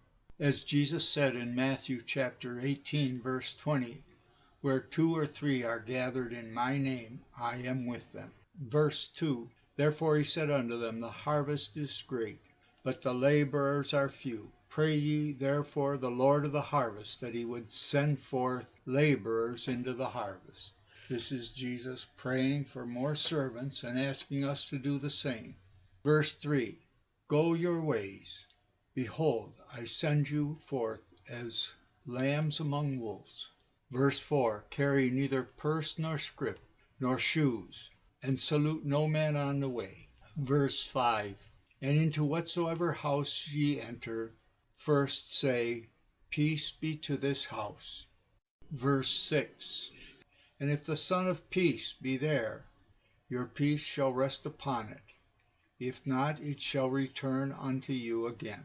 Verse 7, and in the same house remain, eating and drinking such things as they give, for the laborer is worthy of his hire. Go not from house to house. Verse 8, and into whatsoever city ye enter, and they receive you, eat such things as they set before you. Verse 9, and heal the sick that are therein, and say to them, the kingdom of God has come nigh unto you. Verse 10, but into whatsoever city ye enter, and they receive you not, go your way out into the streets of the same, and say, verse 11, even the very dust of your city, which cleaves on us, we wipe off against you.